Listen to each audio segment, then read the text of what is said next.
Hi there, traders. Now, I just want to give you a quick rundown before the RBA cash rate. Now, it's probably a little bit later than what I would have liked to have done, but let's just rip into it now.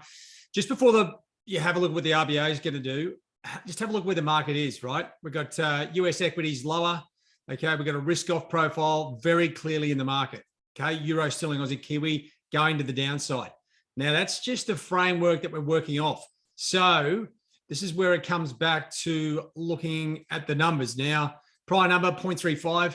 The expectation is for 0.25%. Now, there is of a rate hike. There is a chance for 0.5. That's the unexpected one where we should see the Aussie sort of rush a bit further to the top side. Now, these are convoluted events. There's the announcement, then there's the statement, then they generally have some sort of sidelined press conference as well, where they throw in a bit of extra stuff. So the general forecast right now is for plus 0.25. That's the norm, right? So if that doesn't happen, right, so like they are going to raise rates, but if they didn't, it would just collapse, right? Which goes with the risk-off profile that we are currently seeing in the market. Now, as I said, there's a chance for a plus 0.5% hike. It's a little bit drastic. I'd say they need to do 0.5 to try and catch up to the market. But, they don't like to really rush out. It sort of scares the market. Everyone starts screaming blue murder about interest rates going up and all that sort of stuff. So it's a bit of a line ball decision here around what they do. Now, you've got to think about what are you going to be trading, right? So if you are looking at the major pairs here, obviously the key events, the Aussie. So when it comes to the Aussie, you're either looking at the Aussie against the dollar, right? And it's just broken down over the last, 6 or 8 hours, 12 hours to the downside. But you need to know a bit more about this, right? So just on, this is where I would come in, always check your multi-time frame, right? So let me just change the pen here.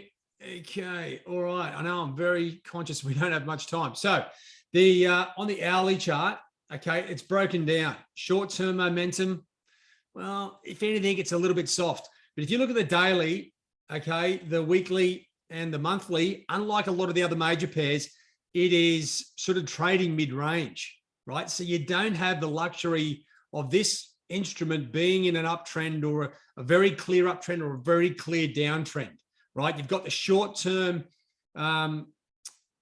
hourlies suggesting downside is the way it's going.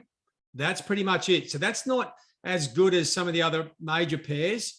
Now, the other thing you should be looking at very closely is coming back to the Aussie template. Now, trying to work out what instrument here is best to trade, right? We've got trend lines on some of these pairs. Aussie Kiwi, actually, if I just show you that, I think it's, let me just go off that. Okay, just have a look here, 111.08. It hasn't been above this level since 2018, right? So 4 years. I mean, Aussie Kiwi, for those who are just new to the market, for 20 years, it's always sat around 125. And for the last 5 or 10 years, it's sat around 105, which to me, it's always been misplaced. But what we are going to potentially see, especially if they go 0.5%, we're going to see the balance between the RBA and RBNZ get a bit more level. And if they talk about in their statement higher rates, well, then you'd expect the Aussie to start outperforming the Kiwi, right? That's for sure. So Aussie Kiwi, I've never really been a big fan of it, the Widowmaker, but it is worth having a look. Now, with these other pairs, you can see it's sort of in the middle of nowhere, right? If they do raise by 0.5%, you've got to expect all these instruments to go down. Well, Sterling, Aussie, Euro, Aussie, just the way they're quoted. Aussie CAD and the other pairs just to have a short-term spike to the top side. But sometimes it's easier, right, to identify what to trade by having a look here. Let me just move this thing out of the way, change pages. Okay, so just having a look at the relative strength here of the Aussie against other instruments, right? You can see where it's underperforming, right? A rate hike. Like against the CAD, obviously the CAD has been rallying aggressively with that move in oil. This is a chance where a 0.5% rate hike would definitely give it some sort of correction to the top side. Up the top here, you're looking at things that aren't so positive, right? Because Aussie yen's already rallied so much. So you're looking, to me, I need to be looking at the pairs that haven't been performing that well and try and get those going. Now, as I said, the Aussie technically against the dollar isn't like an awesome trade setup, right? It doesn't look, I haven't got everything working for you as far as big trends and everything else. You just got a short-term trend line. Looking at the Aussie against the major instruments, no surprise, it's pretty much the same as the hourly ones, with the Aussie against the dollar and Aussie CAD, the sort of weakest performing pairs. So looking against the Kiwi, I think there's room for topside movements for sure on a 0.5% hike. And against the Euro, Sterling, or Swiss, probably more so than the Sterling, potential chance there as well. Now, so that's where we are. Now, when you are coming to work out, right, if I just come back to the major FX template here. So when you're trying to work out what to trade, you look across the currencies, right? And you think, well, there's a little bit of uncertainty around some of those. Now, the weaker ones, if they raise by 0.5%, I'd be focusing on those. Now, don't forget, there is the statement following that can contradict things. One thing is for sure, and this is globally, right? If the central banks raise interest rate, equities get hit. Now, I know the equity markets already are expecting, they're expecting 0.25%, right? If we get 0.5%, then I would expect the equity markets to even run further. The equities may be the easiest option, the equity indices, to be trading probably rather than maybe the currencies, right? If you can't find a currency to trade, you can't find the equity indices. They're the two key things that are impacted by an interest rate change, right? Currency on an interest rate hike goes up, right? But this, don't forget, this 0.25 has 100% factored in.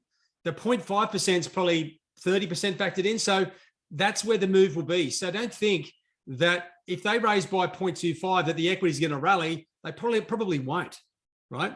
So you've got to pre-plan the trading instruments. You find where the area where the easiest trade is, right? It's not about finding the hardest trade and the one with the hardest things going on. It's just the easiest.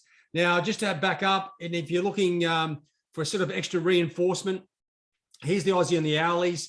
Unfortunately, the commodity market is still sort of going up a little bit sideways. It's not helping with that downside move. If, say, for instance, they only go by 0.25% and the statement comes out, well, we've done our best for the moment, that's it, right? I don't think we're going to get that statement anyway. I think what we're going to get is a situation where they're going to raise, I wouldn't be surprised if it's plus 0.5. Let me just go back to the beginning. If it's plus 0.25, they will come out and say, we're going to go again and again. Right? Very much like the Fed and the RBA said, they want you to know that further rate hikes are coming so you can prepare yourself financially to manage those, right? The thing is, if they raise by 0.5, they may not be that aggressive with their statement.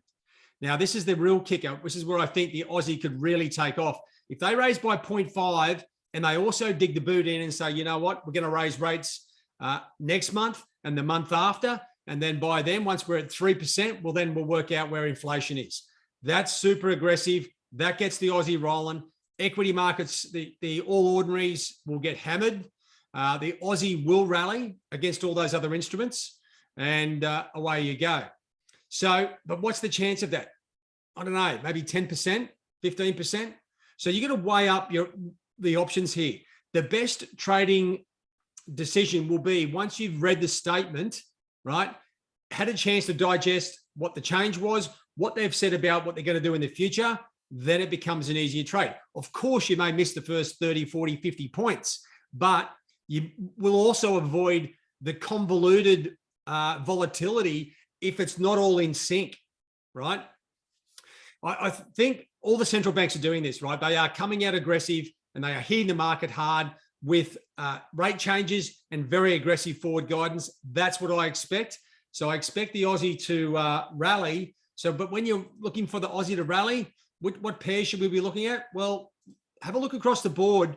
As I said, on that relative strength chart, have a look for the ones that have got close trend lines. they will all run, right? So for instance, if you like sterling Aussie or euro Aussie, they're in the middle of nowhere, right? Just at the moment. Reduce your trade size, give yourself a good 30, 40 point stop loss, 50 point stop loss with the small trade size, get you into the trade, make some cash, right?